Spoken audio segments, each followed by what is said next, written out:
Hello friends, कैसे हो आप सब लोग। दिस इज श्रुति और आज के वीडियो में मैं आप लोगों को बीकॉम और बीकॉम ऑनर्स के बारे में कुछ डिटेल देना चाहती हूँ। ये वीडियो बहुत ही इम्पॉर्टेंट है उन लोगों के लिए जो कि कॉमर्स ऑप्ट करना चाह रहे हैं 11th क्लास में या फिर after 12th they are planning to do BCom और BCom honours. Okay, so BCom और बीकॉम ऑनर्स पहली चीज़ तो होती क्या है। कॉमर्स आप लोग जानते हैं, आपने ली हुई है, 11th 12th में पढ़ी भी है। अब बीकॉम क्या है, बैचलर ऑफ कॉमर्स। ओके, और बीकॉम ऑनर्स क्या है, उसी का एडवांस वर्जन।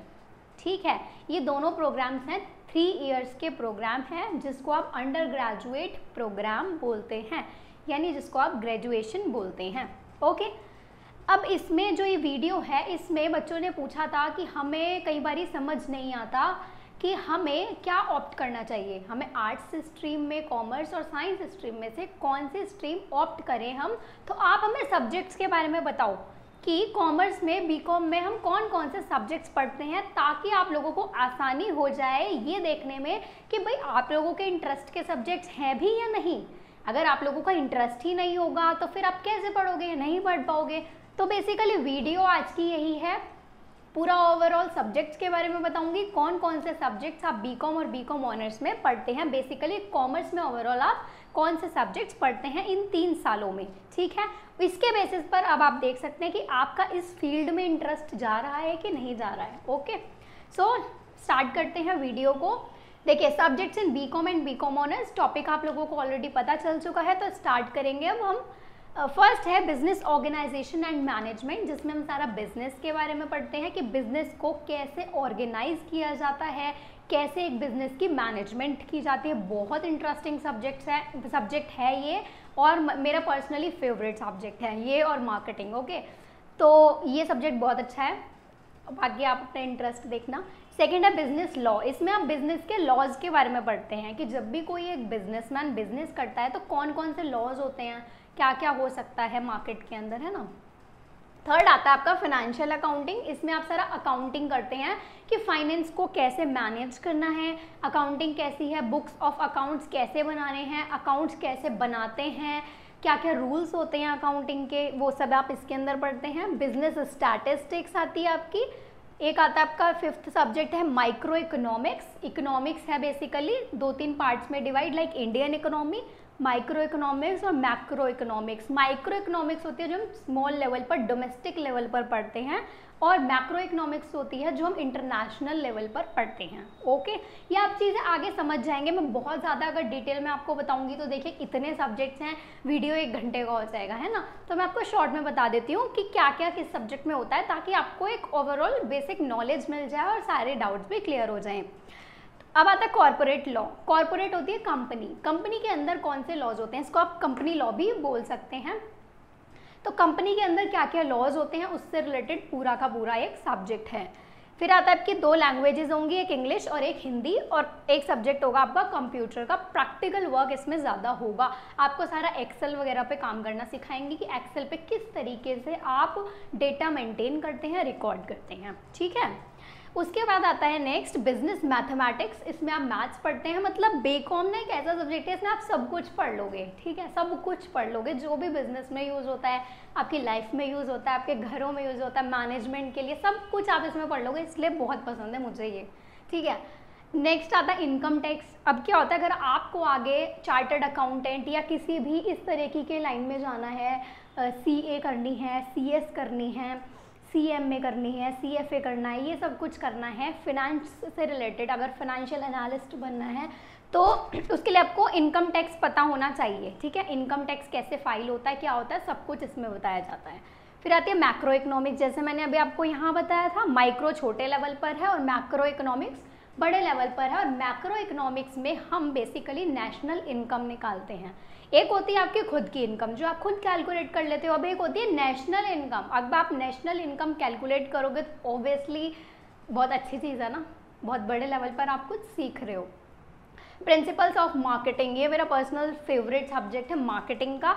इसमें आप मार्केट के बारे में सब कुछ पढ़ते हो, मार्केट में क्या होता है, गुड्स क्या होते हैं, सर्विसेज क्या होती हैं, अगर हमारा कोई बिजनेस है तो मार्केट के अंदर हम उसको कैसे मेंटेन करके रखें, कैसे प्रॉफिट्स कमाएं, सब कुछ मार्केटिंग से रिलेटेड इसके अंदर आएगा। इनडायरेक्ट टैक्स, अब टैक्स कई तरह के होते हैं, डायरेक्ट, इनडायरेक्ट। जैसे इनकम टैक्स है वो आपका डायरेक्ट टैक्स हो गया, आप डायरेक्ट पे कर रहे हो अपनी इनकम का टैक्स, ओके। ये इनडायरेक्ट टैक्स होता है, वो आपको इसमें पढ़ना पड़ेगा। नेक्स्ट होती है कॉर्पोरेट अकाउंटिंग, जैसे यहाँ पर आपने फाइनेंशियल अकाउंटिंग पढ़ी थी अपने बिजनेस से रिलेटेड, अब ये कॉर्पोरेट अकाउंटिंग होती है, कॉर्पोरेट कंपनीज से रिलेटेड अकाउंटिंग। फिर आती है कॉस्ट अकाउंटिंग, इसमें कॉस्ट से रिलेटेड सारी अकाउंटिंग की जाती है, लाइक कॉस्ट शीट बनेगी आपकी, और कहाँ कितने कॉस्ट, कैसे किस चीज़ में खर्च हुई है, सब कुछ ओवरऑल कॉस्ट से रिलेटेड। फिर आता है आपका नेक्स्ट ह्यूमन रिसोर्स मैनेजमेंट, बहुत अच्छा सब्जेक्ट है human resource management. Human resource आप जानते हैं, ऑलरेडी एक वीडियो में बताया था मैंने आपको कि हर जगह लोगों की ज़रूरत होती है, हर जगह। आप अपने बिजनेस में काम कर रहे हो तो ऑब्वियसली उसे कोई इंसान ही चलाएगा, किसी कंपनी में आप जॉब कर रहे हो तो ऑब्वियसली वहाँ पर बहुत सारे लोग काम कर रहे होंगे, है ना, कर रहे होंगे ना, तो वो आता है ह्यूमन रिसोर्स मैनेजमेंट। ह्यूमन भी एक रिसोर्स है और इसके बिना कुछ नहीं हो सकता। नेक्स्ट है Indian economics. Indian economics economy का ही पार्ट है, आप इंडिया के बारे में जो भी इकोनॉमिक्स है इंडिया में वो पढ़ेंगे। नेक्स्ट आता है आपका मैनेजमेंट अकाउंटिंग। मैनेजमेंट अकाउंटिंग में आप अकाउंटिंग का ही हिस्सा है कि कैसे किस चीज़ को मैनेज किया जाता है, मतलब अकाउंटिंग के वे में, तो मैनेजमेंट अकाउंटिंग। फिर आता है आपका फाइनेंशियल मैनेजमेंट, जिसे आप FM बोलते हैं। फाइनेंशियल मैनेजमेंट मतलब फाइनेंस को कैसे मैनेज करना, और बहुत सारी डीपली चीज़ें होती हैं जो आप सब्जेक्ट पढ़ेंगे तो आपको समझ आ जाएगा। फिर आता है ऑडिटिंग एंड ई-कॉमर्स। ऑडिट होता है लाइक कोई भी कंपनी है, ठीक है, उसके लिए आप चार्टर्ड अकाउंटेंट या फिर कंपनी सेक्रेटरी हायर करते हैं, ठीक है, तो वो आपकी ऑडिट करता है कंपनी की, सारा कुछ चेक करता है, सारे डॉक्यूमेंट्स, सारे आपके पेपर वर्क, आपने सब चीज़ें ठीक की है नहीं किया, मतलब ओवरऑल जो वेरिफिकेशन होता है वो सारा करता है। ऑडिटिंग और ई-कॉमर्स वो एक आपका पर्सनल एक सब्जेक्ट होगा, इसके अंदर सेपरेट सब्जेक्ट होगा। फिर आता है आपका एक ऑप्शनल सब्जेक्ट होगा, इनमें से बेसिकली मैंने यहाँ पे 5 लिखे हैं जो ज़्यादातर ऑप्ट किए जाते हैं। अब ये डिपेंड करता है कौन सी यूनिवर्सिटी से आप कर रहे हैं, कहाँ से कर रहे हैं, बीकॉम कर रहे हैं, बीकॉम ऑनर्स कर रहे हैं, थोड़ा बहुत डिफरेंस इन चीज़ों में हो सकता है। तो ये बेसिकली 5 सब्जेक्ट्स हैं यहाँ पर जो ऑप्शन में आप कोई भी एक चुन सकते हैं। Financial markets and institutions, compensation management, corporate tax planning, इसमें आपको टैक्स और ये सब फाइल करना सिखाते हैं। एडवर्टाइजिंग एंड पर्सनल सेलिंग, ये एक पार्ट है मार्केटिंग मैनेजमेंट का। बिजनेस डेटा एंड प्रोसेसिंग, और फिर नेक्स्ट एक और आपका मेन सब्जेक्ट है दैट इज़ एंटरप्रेन्योरशिप। एंटरप्रेन्योरशिप बहुत बड़ी चीज़ है। एंटरप्रेन्योर आप लोग जानते ही होंगे जो बहुत बड़े लेवल पर बन जाते हैं, लाइक बहुत बड़ी बड़ी हस्तियाँ होती हैं ना जो बिज़नेस करती हैं बहुत बड़े लेवल पर, एंटरप्रेन्योर्स अपना खुद का बिजनेस करते हैं, वो सारा आपको एंटरप्रेन्योरशिप में बताया जाता है, ठीक है। ये बेसिकली 23 सब्जेक्ट्स मैंने यहाँ लिखे हैं। अब एक बात बता रही हूँ, बहुत ध्यान से सुनना। देखो यहाँ मैंने 23 सब्जेक्ट्स लिखे हैं, तो अब आप लोग मुझे कमेंट सेक्शन में आके ये कंप्लेन मत करना कि मैम ये वाला सब्जेक्ट नहीं है, वहाँ पे ये सब्जेक्ट है, ये नहीं है। देखो थोड़ा बहुत ऊपर नीचे चलता है।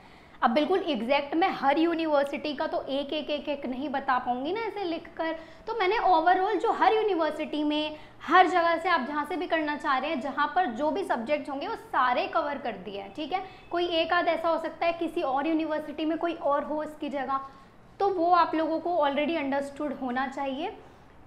तो ये था आज का वीडियो। बेसिकली आपको सारे सब्जेक्ट क्लियर हो गए होंगे कि ये सारे सब्जेक्ट्स होते हैं, इस चीज़ से रिलेटेड होते हैं।